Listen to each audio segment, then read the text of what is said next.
pessoas entenderem a importância de sabermos como lidar com essa doença. Então, o que eu vejo hoje em dia, eu sempre trago nas nossas conversas coisas que os pacientes reclamam, coisas que os pacientes dizem, têm dúvidas. Por exemplo, o paciente me telefona e fala: doutor Salim, eu estou só com uma dorzinha de garganta, com o nariz escorrendo, uma dorzinha no corpo. Isso não é Covid, né? Então eu posso ficar tranquilo. Ou o paciente fala: eu estou com um mal-estarzinho, uma dor no corpo, uma dorzinha de garganta, uma voz meio fanha, e fiz o exame e deu negativo. Então posso ficar tranquilo, que isso não é nada e vou tocar minha vida. Então esses questionamentos mostram claramente a dificuldade que a população tem em entender que hoje em dia todos esses sintomas, a primeira hipótese é coronavírus, a segunda hipótese é coronavírus e a terceira hipótese é coronavírus. Então a população tem que entender que qualquer pequeno sintoma gripal tem que se pensar em coronavírus. Por isso mesmo eu chamei a Beatriz para nós conversarmos e vou começar a nossa conversa falando: Beatriz, pequenos sintomas de gripe, pequenos sintomas de resfriado, sem ter comprometimento pulmonar, que as pessoas acham que já começa com falta de ar e que não é verdade. Dá para dizer que isso não é nada, fica tranquilo que não é coronavírus. E mesmo, já vou fazer a segunda pergunta para você, com o exame, a pesquisa de coronavírus na mucosa nasal, ou com saliva, ou com algum tipo outro de teste negativo com sintomas, é definitivo que não é coronavírus e assunto encerrado? Oi, Salim.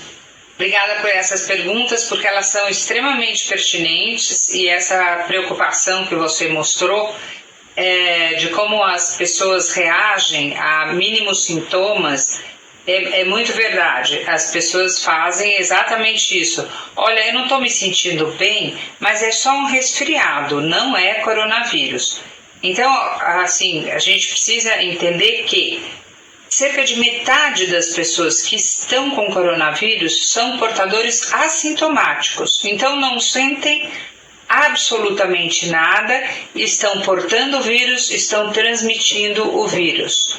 Então vocês, acho que várias pessoas tiveram a experiência agora no fim do ano de ir a reuniões em que ninguém estava se sentindo mal e acaba havendo uma transmissão para várias pessoas porque alguém ali do meio, não identificado, era um portador assintomático. Então, desde o portador assintomático até o indivíduo que morre de coronavírus, existe um grande espectro de doença e, de fato, a maior parte das pessoas vai apresentar sintomas leves. Então, é coriza, é dor de garganta, é dor de cabeça, é dor no corpo. São sintomas que se confundem muito com qualquer infecção respiratória. Então, é muito importante que as pessoas estejam alertas que o coronavírus não vem com um sininho diferente do que um resfriado absolutamente normal ou uma gripe absolutamente normal. O problema é que essa doença muitas vezes progride para o pulmão e às vezes pode se tornar bem grave no acometimento pulmonar, mas o início da doença é muito parecido com qualquer gripezinha, com qualquer resfriado. A outra questão que você colocou, e que é também muito importante, é que mesmo fazendo testes confiáveis em laboratórios confiáveis, os testes podem ser negativos e mesmo assim a pessoa ter o coronavírus. Como é que a gente sabe isso? A lesão pulmonar do coronavírus é muito típica. Ela é uma nuvenzinha no início, na região periférica do pulmão, e em geral multifocal. Acomete vários das regiões do pulmão, lobo superior, lobo inferior, língula, lobo médio, enfim. Ele fica pipocado no pulmão em vários locais. Então, o aspecto radiológico é muito sugestivo.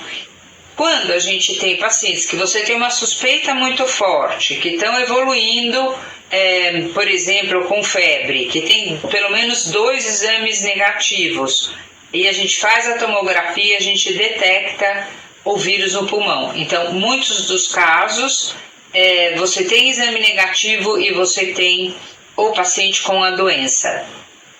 Hoje mesmo, um dos pacientes que eu estava acompanhando em casa, eu iniciei o acompanhamento pela esposa, me estranhei que na videoconsulta que a esposa fez comigo, o marido falava do lado. Eu falei, seu marido está aí? Ela falou, está sim. E virou a câmera e o marido sem máscara. Então, ela tinha confirmado, o marido estava sem máscara ao lado dela e acabou desenvolvendo coronavírus com os testes negativos. Mas o pulmão tinha ali a lesão peculiar. Então, sintomas gripais é igual a coronavírus até prova em contrário, mesmo com teste negativo.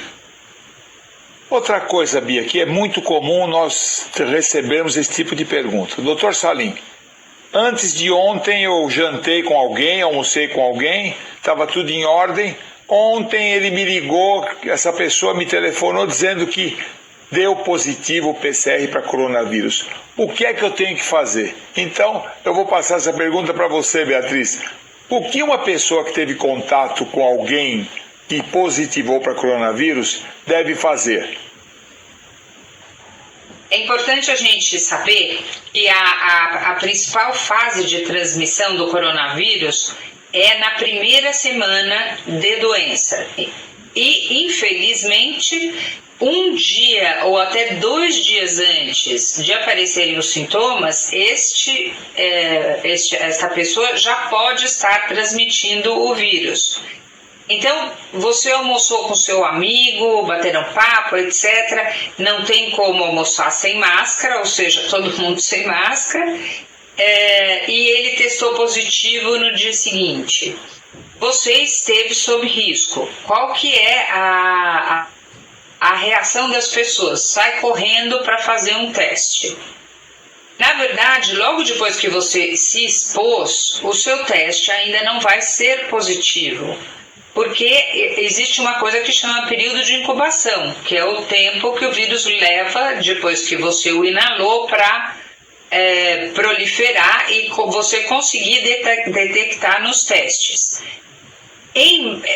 Esse período de incubação ele vai de 2 dias a 14 dias. Na média, 5,6 dias. Então, se você teve contato com alguém que positivou no dia seguinte, ou você teve contato com alguém positivo inadvertidamente, você tem um período em que não adianta fazer o teste. A gente costuma delimitar esse período em 1 semana, porque a grande maioria das pessoas em 1 semana já vai ser positiva. Qual é a recomendação nesta semana? E você, de preferência, fique em casa, fazendo home office, não tenha de jeito nenhum contato com pessoas que têm risco de complicação. E depois desta semana você faz o teste, mas lembrando que ainda nos 7 dias subsequentes você ainda tem chance de desenvolver a doença. Então nada de visitar vovô, vovó, pai e mãe idosos. Procure se manter longe, o mais longe possível que você puder, praticando aquilo que se chama de distanciamento social e, se puder, até a quarentena, ou seja, você se recluir num local em que você não possa contaminar outra pessoa. Então, realmente, muito se fala, e nós falamos, já conversei com o Esper recentemente, outras conversas, sobre vacina. A vacina é muito importante, a vacina é fundamental, mas até a população ser vacinada e adquirir proteção, ainda teremos, eu não sei se serão 6 meses, 8 meses, não sei, mas enquanto isso é necessário o isolamento, é necessário os cuidados. E nós somos repetitivos porque a medicina é repetitiva. E nem sempre, mesmo repetitiva, ela é ouvida. As pessoas têm que fazer isolamento social. As pessoas têm que ter higienização das mãos, usar máscaras, evitar aglomeração. Eu estou com a minha filha grávida, então você imagina o desespero que eu tenho em poupar a minha filha. Eu não reúno minha filha com o meu outro filho que é médico, nem com o meu outro filho mais novo que não está se isolando. Isso é muito importante. Nós temos que tomar sempre cuidado nisso. E quando existe uma suspeita qualquer de que a pessoa possa ter sido contaminada pelo coronavírus, enquanto ela esclarece, se vai fazer exame, se vai repetir exame, o que ela vai fazer, uma coisa é certa, ela tem que ficar isolada. Ela tem que ficar isolada porque senão, naquele período onde as pessoas não têm sintoma e começam a desenvolver a doença, é o período que mais contamina a outras pessoas, porque ela não está se protegendo e está eliminando o vírus pela sua cavidade nasal e pela sua respiração. Isso é fundamental. Não tem outra coisa a se fazer senão isolar. E não tem, já conversamos sobre tratamento preventivo, profilático, nada disso resolve. Então eu estou conversando com a doutora Beatriz a esse respeito, sempre me tornar repetitivo, porque as pessoas têm que entender que isto é real, que é a única solução para evitar a pandemia, porque hoje tem muito mais doentes nos hospitais e as filas de terapia intensiva são imensas. Por quê? Porque todo mundo está pegando. E as pessoas vulneráveis, e às vezes até não vulneráveis, os jovens, estão acabando numa UTI, entubados e dando muito trabalho para reverter a situação. Por isso que morre muita gente, como está morrendo mesmo. Beatriz, mudando um pouquinho de assunto, mas dentro do mesmo tema. Nós já falamos de várias e várias drogas, de vários tratamentos, prevenções. A briga já foi muito grande. Agora temos uma nova bola da vez. E muita gente vai ouvir e imagina o que vai acontecer nas farmácias quando saírem pesquisas, trabalhos, fofocas de uma nova droga que parece que pode ajudar eu não digo prevenção, mas na evolução do coronavírus. Que estão saindo agora trabalhos sobre a colchicina. Então, Beatriz, por favor, fale um pouquinho a respeito, porque todo mundo vai ouvir daqui a pouco falar sobre a colchicina. Pois não, obrigada pela oportunidade, mas a colchicina é uma droga que é usada em reumatologia e mais frequentemente no tratamento de gota. A colchicina é, portanto, uma droga anti-inflamatória e, como tal, vários grupos de pesquisa já tinham pensado na colchicina como uma oportunidade não de matar o vírus, mas de ajudar a modular ou a diminuir a resposta inflamatória ao vírus, que é o que acaba dando aquele pulmão muito prejudicado e que leva à insuficiência respiratória, necessidade de oxigênio, intubação, etc. De fato, vários estudos já tinham olhado, até que um estudo conduzido por um grupo de Montreal e que teve vários centros ao redor do mundo, agora na sexta-feira passada, contou à imprensa, ele ainda não publicou o trabalho, mas contou à imprensa que em cerca de 4.000 pacientes que foram estudados, pacientes que estavam como pacientes não internados, o uso da colchicina diminuiu a necessidade de internação, de intubação e diminuiu os episódios de morte, num número significativo. O que nós precisamos agora é conhecer melhor os dados.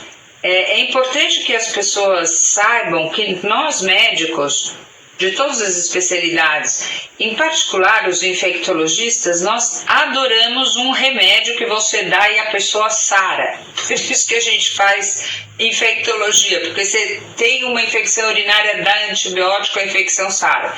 Então ninguém não gostaria de dar uma medicação. A gente só não quer dar medicações que não têm efeito. Então a gente precisa olhar com cuidado os dados quando esse trabalho for publicado, mas certamente esse press release que eles fizeram na sexta-feira já criou um agito mundial e todo mundo com vontade de usar esta medicação para poder ajudar os pacientes. A gente tem uma necessidade muito grande de encontrar drogas eficazes. A gente espera que, de fato, a colchicina seja uma droga eficaz, porque ela é uma droga antiga, cujos efeitos colaterais nós conhecemos bem e bastante barata. Então não vai ter dificuldade de acesso, mas a gente precisa saber se funciona de fato. Interessante que atualmente, isso é uma coisa importante de nós citarmos, as pessoas citam que vão publicar um trabalho, divulgam na mídia que esse trabalho vai ser publicado para causar o frisson, mas ainda não foi publicado o trabalho, quer dizer, parece um furo de reportagem feito pela medicina, né? Então agora, daqui a pouquinho, e por favor não façam isso, muita gente já vai querer ter uma caixa de colchicina em casa para qualquer eventualidade, né? E é o que aconteceu com a cloroquina, com a ivermectina, com a anita, com zinco, vitamina D, etc, etc, etc. Então, espero que nós saibamos os resultados reais dessas pesquisas para que possamos divulgar de maneira adequada. Beatriz Souza Dias, muito obrigado por você ter colaborado com a gente mais uma vez para esclarecer a população. A população merece espaço, merece boas comunicações. A Band News TV nos dá esse espaço, então nós sempre queremos transmitir coisas verdadeiras, coisas reais e que tragam bem-estar e proteção para o nosso povo, né? Numa doença que muita bobagem está se falando, estou muito feliz que eu tenho certeza que aqui saiu, como sempre sai, conversas reais e verdadeiras. Muito obrigado, eu deixo o encerramento para você, Beatriz. Obrigada, Salim, obrigada pelo espaço. E como você falou, eu acho que é muito importante que as pessoas tenham boas informações, porque a gente ouve de fato algumas coisas que são desanimadoras. Eu tenho, por exemplo, um paciente que tem AIDS há muito tempo, faz mais de 20 anos, que está ótimo, excelente, e ele me falou que ele estava se cuidando, tomando zinco, vitamina D e mais uma mistureba, que eu não sei do que era, e que ele ficava muito confiante e ia jantar fora quase todas as noites aqui em São Paulo, em restaurantes fechados. Ou seja, ele está com a falsa ideia de que isto que é divulgado por aí protege e está se colocando em risco, né? Então, infelizmente, sem ser a vacina, nenhuma dessas drogas que foram divulgadas funcionam como profilaxia. Então vamos ouvir o que é ciência, vamos fazer o que é certo e vamos tentar evitar ficar doente, porque hoje em dia uma vaga na UTI está bastante difícil. Forte abraço, Bia. Obrigada.